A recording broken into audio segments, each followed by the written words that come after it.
భారీ భూకంపంతో వెనిజువెలా వణికిపోయింది. ఆ దేశంలో ఈ శతాబ్దంలోనే కని విని ఎరుగని ఉత్పాతం ఇది. 200 మంది వరకు చనిపోయారు, వేల మంది శిథిలాల కింద చిక్కుకుని ఉంటారు అని చెప్పే వార్తలు వస్తున్నాయి. ఘటనపై ప్రధాని మోదీ కూడా దిగ్భ్రాంతి వ్యక్తం చేస్తూ మిత్రదేశం వెనిజులాకు తగిన సాయం చేస్తామని ప్రకటించారు. సార్, అదే సమయంలో జపాన్లో కూడా 7.2 తీవ్రతతో భూకంపం వచ్చింది. అమెరికాలోని నార్త్ కాలిఫోర్నియాలో కూడా 5.6 తీవ్రతతో భూమి కంపించింది. సార్, ప్రకృతిని ఎవరు కంట్రోల్ చేయలేరు. ఈ వరుస భూకంపాలకు కారణాలు ఏంటి సార్? కారణాలు చాలా సైంటిఫిక్ రీజన్స్. కారణాల కన్నా కూడా మనకు ముఖ్యమైనది ఏంటంటే వాట్ కెన్ వి లెర్న్. కారణాలు టెక్టానిక్ ప్లాన్స్ అని చాలా హైలీ సైంటిఫిక్ అంశాలు. కానీ ఇక్కడ ముఖ్యమైనది ఏంటంటే how do we prepare for this. ఎందుకంటే ఇప్పటి వరకు సైన్స్ ఎంత డెవలప్ అయినా నీవు డిజాస్టర్స్ను ప్రివెంట్ చేయలేవు. డిజాస్టర్స్, తుఫాన్ను ప్రివెంట్ చేయలేవు. వరదలనైనా ప్రివెంట్ చేయొచ్చు కానీ తుఫాన్ ప్రివెంట్ చేయలేవు. సునామీలను ప్రివెంట్ చేయలేవు. భూకంపాలను ప్రివెంట్ చేయలేవు. అంటే ప్రివెన్షన్ అనేది డిజాస్టర్స్లో సాధ్యం కాదు. నేచురల్ డిజాస్టర్స్ అంటే విపత్తుల్ని 2 రకాలుగా వర్గీకరిస్తారు: man made disasters and natural disaster. అంటే మానవుని చర్యల వల్ల జరిగే విపత్తులు, వాటిని మనం నివారించవచ్చు. కానీ ప్రకృతి విపత్తుల్ని నివారించలేము. మనం ఏం చేయగలుగుతామంటే మిటిగేట్ చేయగలం. డిజాస్టర్ మిటిగేషన్ అంటారు. అంటే దాని నష్టాన్ని ఎలా తగ్గించుకోవచ్చు అని. లేదు, డిజాస్టర్ ప్రిపేర్డ్నెస్ అంటారు. అంటే దానికి సంసిద్ధలుగా ఎలా ఉండాలి. అలాగే డిజాస్టర్ రెస్పాన్స్, విపత్తు వచ్చినప్పుడు ఎలా స్పందించాలి. ఇవి ఇంతవరకే మనం చేయగలం. అందువల్ల డిజాస్టర్ మిటిగేషన్ అండ్ ప్రిపేర్డ్నెస్లో ఎర్లీ వార్నింగ్ సిస్టమ్స్ కీలకం. సో భూకంపాలను చాలా ముందుగా, ఇప్పుడు తుఫాన్లనైనా 24 గంటల ముందు, 48 గంటల ముందు నువ్వు అంచనా వేయచ్చు. కానీ భూకంపాలను అంచనా వేయడం కష్టం. ఇప్పుడు వెనిజులా అనుభవం ఏంటంటే గూగుల్ వారు కొద్ది సెకండ్ల క్షణాల ముందు అలర్ట్ ఇచ్చారని, భూకంపం రాబోతుంది అని. కానీ ఆ అలర్ట్ ఉన్నా కూడా అది ఇమీడియట్గా నువ్వు ఫోన్లలో చూసి బయటకు వచ్చే లోపల జరగాల్సిన నష్టం జరిగింది. But Google has given alert అని అంటున్నారు.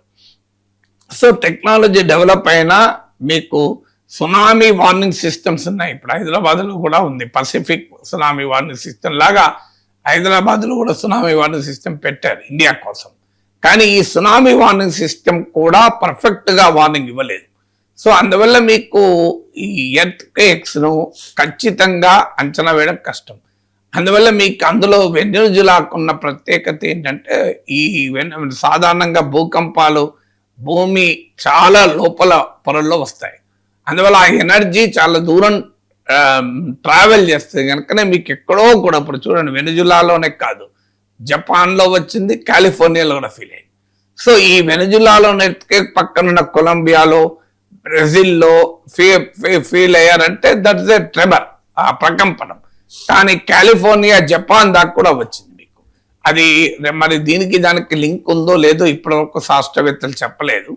అవి లింక్ ఉండకపోవచ్చని కూడా అంటున్నారు. సైమల్టేనియస్ కూడా జరిగి ఉండవచ్చని. సో కానీ వెనిజులాకు వచ్చే వరకు ఏంటంటే వెనిజులాకున్న ఎర్త్ క్యారెక్టర్ రీత్యా సర్ఫేస్లోనే ఎక్కువగా ఉంటుంది ఈ భూకంప తీవ్రత, ఎనర్జీ.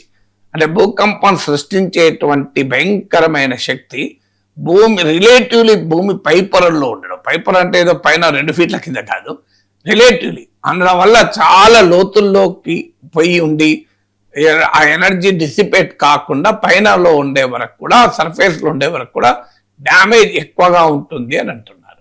సో ఏదన్నా దీన్ని నేర్చుకుప్పుడు మన national disaster management authority NDMA నివేదికల ప్రకారం 59% of Indian territory, 58.6%, nearly 59% of Indian territory is prone to earthquakes of varying intensity అని.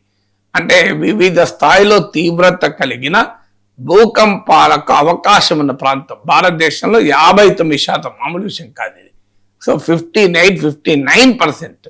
సో అందువల్ల దీనికి పరిష్కారం ఏంటి?